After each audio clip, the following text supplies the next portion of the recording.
Hikaru is just an ordinary student until one day he comes across something far from normal, a talking mechanical arm named Alma. From that moment on, his life is turned completely upside down. This isn't just any arm, it's part of the mysterious Mecha Uda, devices that connect to people and grant them incredible abilities, but no one really knows where they came from or what they truly are.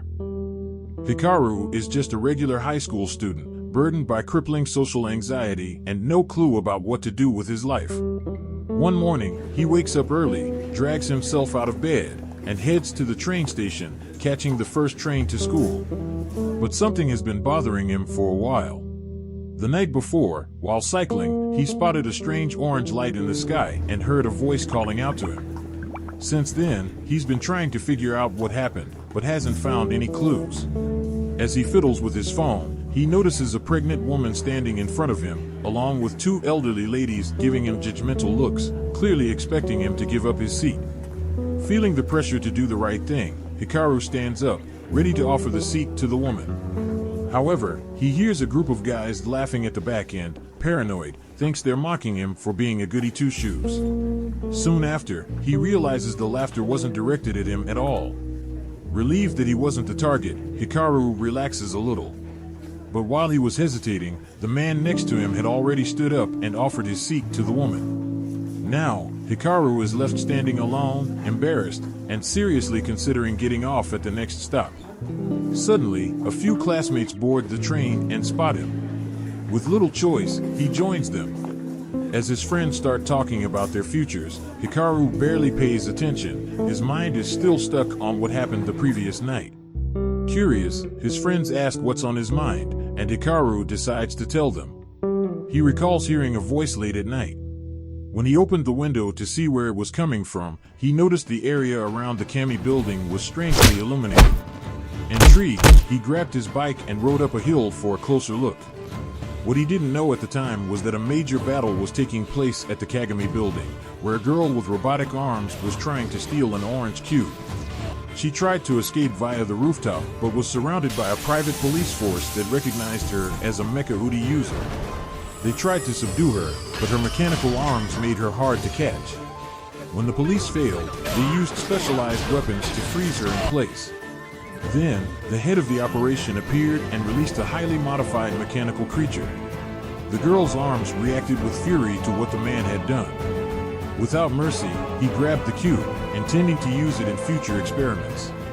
Determined to stop him, the girl managed to break free of the trap with the help of her arms, sinus and dex, and attack the man. During the fight, the containment tube was damaged, and the cube was launched into the air. It was at that exact moment that Hikaru saw the explosion at the building and recorded everything. However, for some reason, the video didn't capture anything unusual. He also saw the cube falling near the building, but, once again, this didn't appear on the recording. His friends laughed, teasing him that it must have been a crazy dream. But, curious, one of them asks what the voice he heard sounded like. Hikaru, a bit embarrassed, admits that the voice was calling for help. His friends laugh again, suggesting it could have been a ghost, but Hikaru is certain of what he heard. Coincidentally, he hears the same voice again. Despite class starting soon, he runs off to try and follow the sound. Without knowing what he's looking for, he gets closer to the Kagami building but is stopped by a police officer. The officer explains that the company generously donated to the station in exchange for a favor, so no one is allowed to enter. Suddenly, the officer's radio goes off, saying that Mr. Kagami needs all officers in the back area. The officer leaves, momentarily forgetting Hikaru. For a moment, Hikaru considers leaving, as he's always been a law-abiding citizen. But then, the voice echoes again. Ignoring the no trespassing signs, he sneaks into the restricted area. After walking for a while, he spots a glowing cube on the ground and wonders if that's what was calling him. As he approaches, the cube starts speaking, startling him. Still, he reaches out to touch it, and a massive flash of light surrounds him. The cube shoots into the sky and lands on Hikaru's back, causing another flash, drawing even more attention. When he opens his eyes, he discovers a massive metallic arm growing out of his back. Panicked, Hikaru hears someone's voice, but sees no one, which only makes him more frantic. The arm then calls for his attention, trying to calm him down. Seeing a metal arm growing out of his back isn't exactly comforting, but the arm, visibly grateful, starts thanking him for freeing it. It tries to tell him its name but realizes it can't remember. Hikaru is still trying to process the fact that there's an arm coming out of his back, but he soon realizes that it's not actually attached to his body, just to his jacket. Before he can figure out what to do next, a drone appears to survey the area, making Hikaru suspect that the mechanical arm belongs to the Kagami group.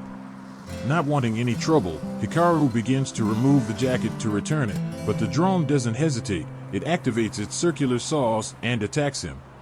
Desperate, Hikaru runs for his life, believing the drone is after him because of the arm.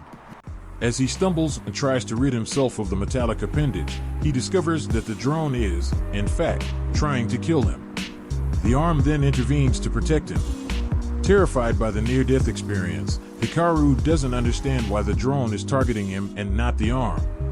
The arm warns him, there's no time to stand still, more drones are on the way, and the only chance of survival is if they work together. Meanwhile, at Kagami headquarters, the president receives news that the drones have located the missing trigger arm. However, it's in the hands of some random kid.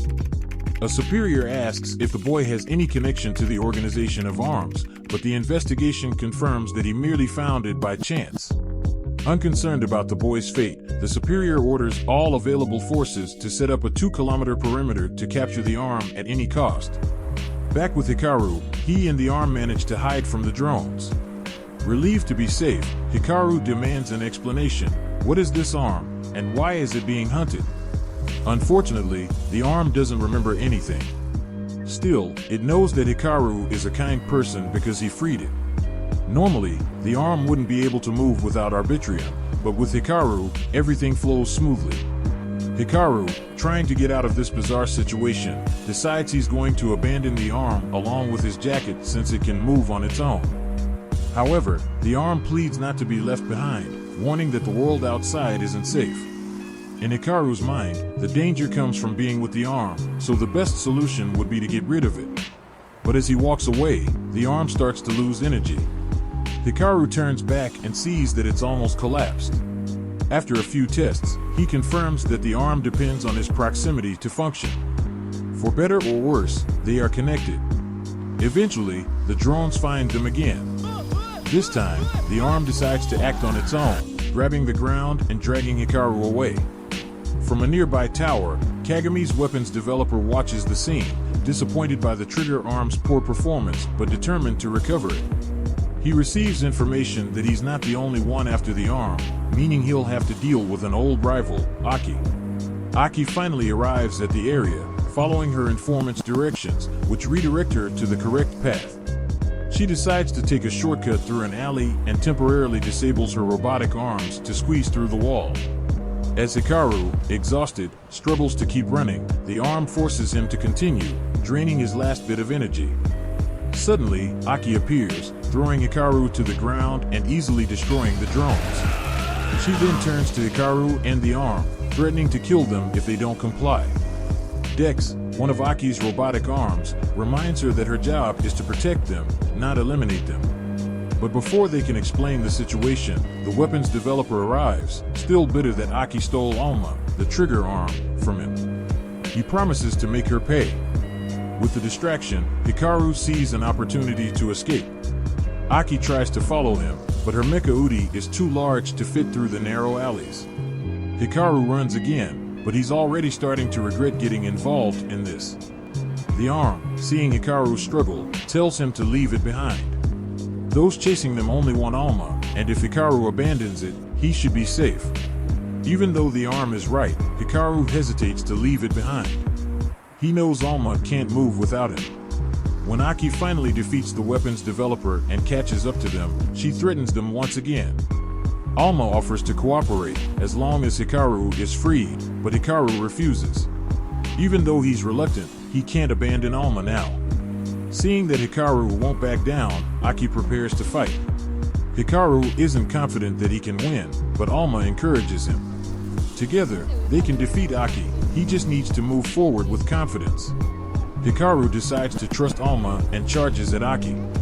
Aki, initially ready to defend herself, is caught off guard when Alma leaps into the air and transforms, knocking her to the ground. Taking advantage of the opportunity, Hikaru and Alma flee. Later, once the danger has passed, they emerge from their hiding spot. Meanwhile, Aki returns to base, reporting her failure to capture Alma. She couldn't have predicted that the boy would be able to use Alma's powers, but she knows that Kagami will be after him soon. They need to act quickly. The next day, with no place to leave Alma, Hikaru takes him to school, trying to keep a low profile so they won't be found. However, when he arrives in class, he's shocked to see that Aki has transferred to his class, and she doesn't seem happy about it. That was the end of episode 1. Subscribe so you don't miss the next part.